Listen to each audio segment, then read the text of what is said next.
The Dental Download podcast is your source for insight from conversations with fellow dentists, specialists, and leaders in the industry. With new episodes every Monday morning, I'm your host, Dr. Haley. Let's get into this week's episode. Alrighty. Hi, everyone. I'm super excited to be with another guest here today. We have Dr. G, also from TikTok. Can you introduce yourself a little bit and tell us about your background in dentistry and where you're practicing now? Hi, I am Dr. G. I practice in Chandler, Arizona. I practice at Chandler Dental, and I went to ASDO, so I went to school like 10 minutes away from here. I absolutely love Arizona. I did practice in Florida for about like 3 months, so I still have my Florida dental license. But after I graduated from school, moved to Florida, then came back to Arizona, and this is my forever home. That's awesome. So tell me a little bit about what brought you down to Florida in the first place after dental school. So after dental school, I graduated and I thought, okay, everyone just goes back home after they graduate. Like my parents aren't dentists, so I really didn't know what to do next. Like what was the next step? And then my grandma was a little bit older. And so I was like, you know what, until she passes or if anything happens, I'm just going to go and spend some time with her. She was 97 and my fiance, we were not engaged at that point, but my boyfriend at the time was living there. And so I wanted to spend time with him as I was just in Arizona for 4 years. So I moved back to Florida after I graduated in May and started working for a corporate office like 2 weeks after I graduated. But my grandma fell and broke her hip, and then she passed the day before I started practicing as a dentist. And so that made it really hard for me. It was just a rough start. And then I just wasn't happy at the job I was at. I think just the environment, and I just am not cut out for corporate dentistry. So I stayed there for about 3 months and then found my way back to Arizona, and that's where I've been ever since. So as for your first couple jobs, you mentioned to me before we started recording that you've worked at a few places to kind of figure out what you're looking for.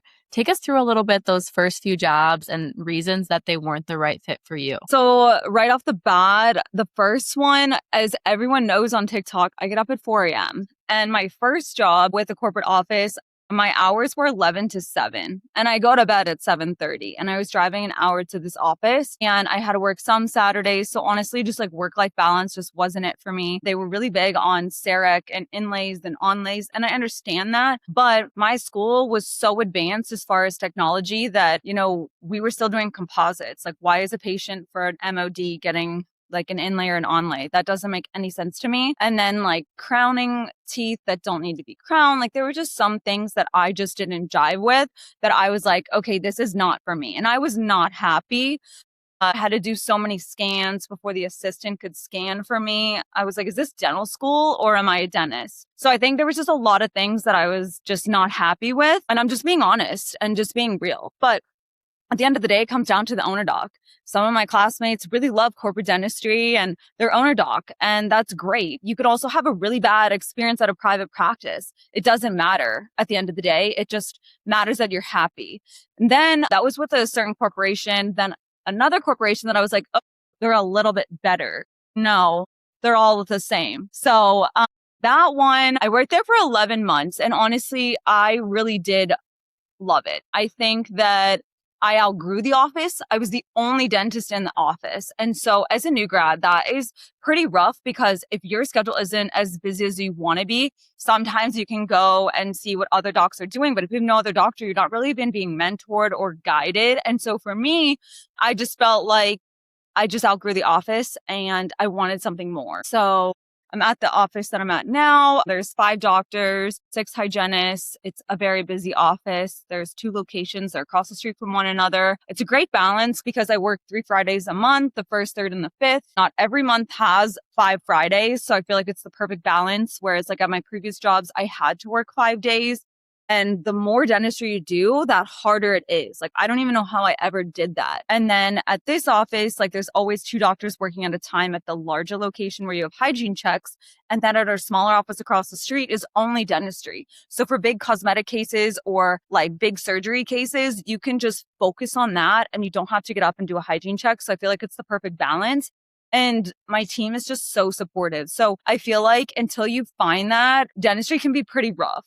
I was crying every day after work and going through it, but I think you just got to keep pushing and you just got to say no to the offices that just aren't for you because it's not worth your mental health. Like there's no job out there that's worth that. And it seems like you're a pretty confident person, which I love. But for people listening that are in an associateship that they feel like is just not it, they're not happy, maybe they're not growing clinically, or they feel like what they're being pushed into is morally questionable. What can they do to feel confident leaving that office? Did you already have your next jobs lined up? How long were you looking for while you were still working the last job? That's a great question because people don't talk about this enough, but the job market for even dentists, you come out with 650,000 and you can't find a job. So the only jobs out there were corporate dental offices. And being someone who didn't work for corporate offices, I was like, okay, well, where do I even start? So it took me a while to find my job. Obviously, getting the job for my first corporate office out after dental school, I got that right away. But I did have to take a 2-month break in between that office and moving back to Arizona, not only to move back across the country, but also because I couldn't find an office. And the only one was a better corporate office. There were no private practices hiring. So between Florida and Arizona, the job market was horrible unless you knew someone. Well, sorry, I didn't know anyone. And then moving from my previous office that I was at to this office, which is just down the road. I worked in Gilbert before and now I'm in Chandler. That transition honestly was a God thing because it happened so fast. And I'd been taking so much continuing education. So I feel like I had made so many connections with people and my social media platform allowed me to find this position. But I was Googling every single day, dental office jobs or dentist jobs in whatever city I was looking for. And any one that was a private office, I was applying. So it did take some time, but I had left the job on a Monday. And then by Thursday, I had an interview at the office I'm at now. The next Wednesday, I had one working interview. He brought me back for 2 more working interviews, and then I got the job. So at first, I was hesitant about the working interviews, but then I was like, okay, I need to interview them just as much as they need to interview me. But I think taking breaks is really good, especially if you're wanting to find the right office. Like I didn't want to rush into this office. It honestly just fell into my lap at the right time. But the funny thing is I applied to this office when I moved back from Florida to Arizona and didn't get it the first time. That's really interesting too, that you had to go through that growth to then be like the candidate that they wanted at that office. And like you said, everything does work out in God's plan. You were in tough associateships, but they shaped you and they pushed you and they showed you what you needed. So tell me a little bit about the working interviews. I am at the first office that I started at out of school still for a couple of years and I'm happy there. So I didn't do a working interview since I was still a student, but what was that process like? And what were some of the things you were looking for? Like you said, you were interviewing them too to see if they were a good fit. So you essentially just work like a full day and you get to meet everyone on the team, see how the office runs, which this office runs like a machine. It's just like well oiled. The front desk is so amazing at treatment coordinating and handoffs are amazing. And then I just really wanted to see the flow of the schedule and if I could be busy enough, because that's another thing. We have so much debt. At the end of the day, it's not about the dollar amount, but you do have to produce because that's how we make a living. Just like a dental assistant needs certain hours to make a paycheck, the same thing for us. We look at different things. So I wanted to make sure I was going to be busy. And with 6 hygienists, it's very easy to be busy, like same day emergencies. And honestly, I just wanted to spend time with the team because that's who you're going to spend more time with than even your family. So I remember like the first day I was super busy. And then like they brought me back that second week for 2 more, which was kind of nice because then I got to work with all the other doctors as well, which is really important. And one of the days I wasn't busy, but any limited came in and I did same day service and just filled my schedule. And I think that they really appreciated and valued that because you do need to be a hustler and a worker, especially to fill your schedule. Because I even have days now where it's not even sometimes looking that busy. And then I just add things and then it is busy, or the opposite where things can fall off. So every day is just so different. But I think sometimes just personalities just match up. And I really liked the office. I knew after the first working interview day that I wanted this position. I need to work here. And then when he asked me to come back for 2 more, I was like, okay, I really need to start working here. And honestly, I just have been so happy. I'm almost there a year now. So it's really exciting. I'm so happy for you that you found a place that feels like a really good fit finally. So what do you think made them choose to hire you this time around? You mentioned that you showed you were a hustler. You mentioned you took a lot of CE. What were some things that helped you stand out and helped you be a good fit for their practice? I think like the first time that I didn't get it, like I think there was just not an opening or like not an availability. Like it just wasn't the right time because the one associate that was leaving at the same time I was coming, it just worked out. So I think timing is everything, but also like getting your name out there. Like even if I didn't get it that first time, like he already kind of knew. And then we actually ended up meeting at a CE course and he was like, wait, you're Gianna from Florida. And I was like, yes. So it just kind of getting your name out there is so important. And then also just like being true to yourself. Everyone who knows me knows I am very ambitious, I'm very hardworking, and I'm very outgoing. And those are qualities that sometimes like an office like might be needing. And then they're like, wow, I'm attracted to this. It's not like anything we've ever seen. And even my boss, they do reviews on the doctors once a year. And I just had mine. He was like, your personality is what we were needing. And so I think it really just changes everything for even the team. I always like to joke around, but sometimes I can be stressful. I can be stressed and stressful. So it just is the nature of dentistry at the end of the day. But showing them that even though I'm a new grad, because I'm the youngest doc of all of them, I can still kind of be at their level even though I don't have the same experience. So I think like for owner docs, like to hire an associate sometimes can be risky, especially if they're a new grad, because you really don't know how they're going to be with patients, if they're going to be able to fill their schedule, what are their abilities, what can they do? And honestly, it wasn't until this office where I'm doing like molar endo and just took an implant course. And it was all because like my owner doc was like, she needs to take this course. So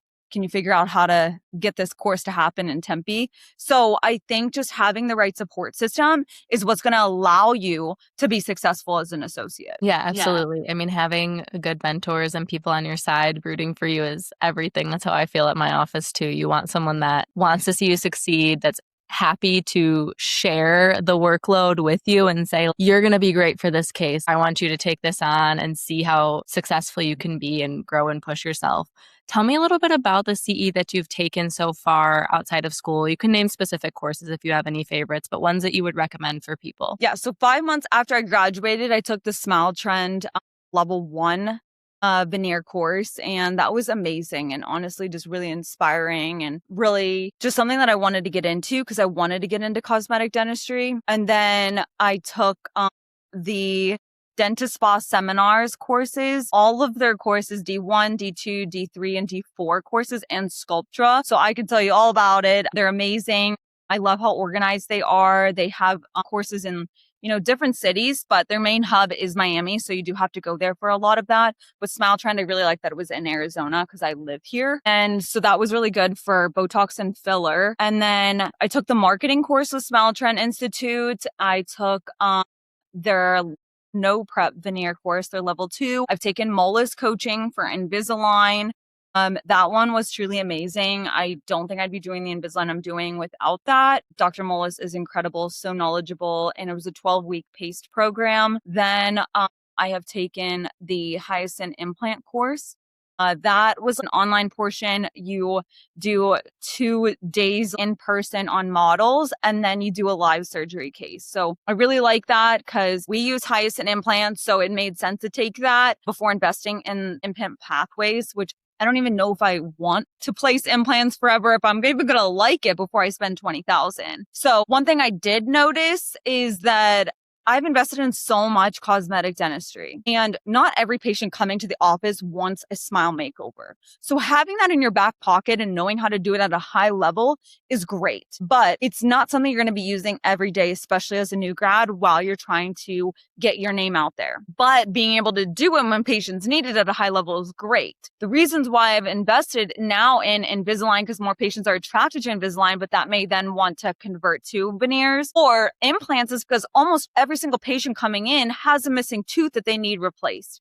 And okay, I can't do that for you, so now I have to send you off to XYZ. So I think that just is super helpful. And then I'm taking unsponsored endo. It's in Canada and that's next February. I'm taking it. They're booked out about a year in advance just because there's only 10 students per class. So that I'm really excited for. My owner doc recommended, and I'm just investing in things now that really patients need at the end of the day. I also took the Glidewell course for partials and dentures, and that was one of the cheapest courses I've taken and one of the most informative. So that's awesome that you've done so much CE, and people listening are probably fired up and they're writing them down. I want to do all these. But then honestly, I think a lot of people cheap out on themselves and investing in themselves. They're like what you just said earlier. I have a ton of student debt. I know I'm making this much, but I have bills to pay. I got my student loans to pay. I don't want to invest in these courses. And they kind of just get complacent. And I think that's the difference between different types of dentists and people out there. But what would you say is your perspective for looking at your student debt versus the income that you're having now as a dentist and like that growth potential of CE and even just other elements of personal finance? So I still need help with my finances, okay? Because Fashion Square and Scottsdale and I go there too much, okay? But so it's a balance because you obviously want to elevate your lifestyle, although with a fine line, but student debt, $650,000 is a big number. And honestly, it does limit you to get a house unless you get that doctor loan, which I didn't even know about. So when I went to apply for a house, I didn't get it because my student loan is so high. And even if you're making $400,000 as a dentist and you have $650,000 in debt, and then you're going to tack on another $650,000 at a minimum, I mean, that debt to income ratio, that's real off. But also paying back student loans, yes, I want to be aggressive about it, but at the same time, the interest is so high that what's the point of paying $3,000 a month for this when it's not going to even out at the end of the day? I'm trying to put some toward my student loans, which I also try not to think about that much because right now I'm just focused on building my skills to be able to make more as a dentist, which then I can invest more in my student loans and a house one day. So it's tough. I mean, I've even thought about, do I get a G-Wagon before a house or what? Because at this point, I have no idea. I drive a Honda that's 9 years old. So it's definitely tough.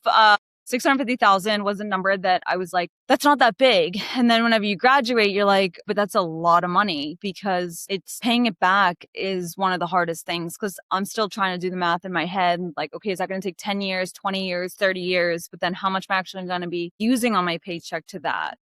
So I don't know. It's tough out here. Yeah, that is a ton. And I mean, it's the interest of it all too is like the annoying part. If it was just straight up money that you could pay down, you would see it go down and it would be motivating. But with the amount of interest, what are you supposed to do? But I will say a couple things that you mentioned earlier. I did Implant Pathways and loved it. So I do recommend it. Yeah, I did it a year and a half ago and it was great. And then we also did the physician loan to build our house. So I do recommend looking into those as time goes when you're able to.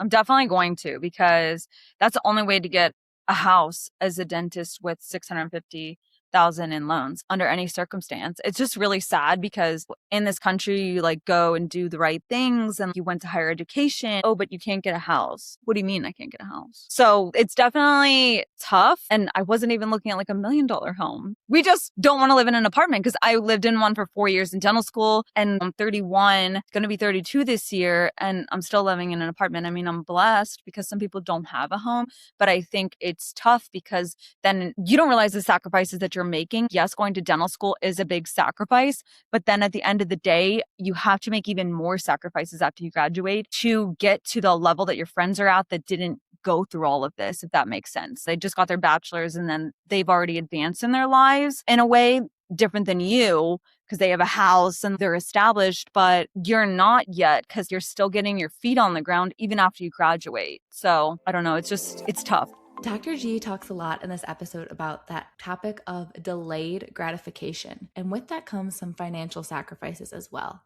If you're in the same boat of trying to navigate your finances as a new grad dentist, definitely check out our sponsor, Twin Leaf Advisors. Twin Leaf Financial Advisors is who I personally have trusted from the end of dental school through now with my own financial advising. You can go to twinleafadv.com or text 321-521-3133 to get your free consultation scheduled. Jumpstart your financial future with Twin Leaf Advisors.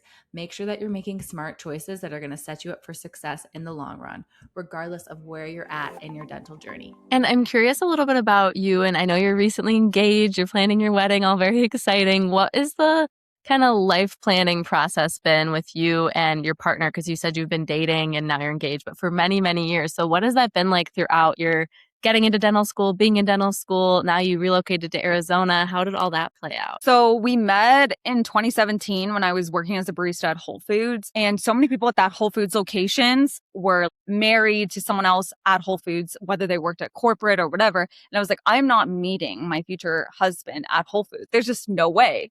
And then we ended up, connecting. But I was like, listen, I am applying to dental school. So I don't know if I want to get into a serious relationship right now. I need to focus on dental school because it took me 4 years to get in. And so I was applying for the DAT and he would constantly check in like, hey, how's it going? How's the applications? How's studying? And he just was always there for me. And so I was like, okay, maybe I need to give him a chance. And so he saw me get denied from dental school multiple times. So seeing that he was so supportive and like there for me before I even was a dentist, while I was a dental assistant and working at Whole Foods, it just really showed how much he truly cared for me and to have his support. So he's been there since like literally day one. And then he was at my house while I was on the phone getting accepted to dental school to ASDO. And it was just so amazing for him to be there. So then I moved to Arizona and we did break up for a couple years in dental school. It was a little rough just because I was so focused on becoming a dentist. It took me so long to get in. I need to put my head down on focus. My phone was off on the weekends. I was wearing my scrubs on the weekends. I was studying constantly. So we got back together right before dental school had ended. Close to like when I was graduating. I moved back to Florida and we spent some time there. But then I had a conversation with him because I was like, I moved back here. I spent some time with my grandma before she passed. And I really thought that this is where we're going to end up because my parents vacation there. My younger brother lives there. His family lives in Florida. And so I thought that that's where we're going to end up. And I was like, listen, like, I'm not happy here. Like I need to move back to Arizona for myself. And if you want to come, like, I would love for you to come because we just wanted to get our life started. He ended up moving last summer to Arizona. I'd been here almost a year at that point. And then we just got engaged in January of this year, but he had the ring since last July and he asked my parents for their hand in October last year. So it was a long time, but we met in 2017 and we're getting married next year. For me, even though I am a flashy person, like I love high-end things and I do love dressing up and all of that, for my wedding, because I am Catholic, it's all about the sacrament and I want it to be very small. Like I don't stay out past 8 p.m. usually. I just wanted the ceremony at a Catholic church and a dinner. And it's only going to be his parents, my parents, and our siblings, really small. In this economy, I went through trying to see if I could get, married in Scottsdale or somewhere else. And these numbers are just crazy.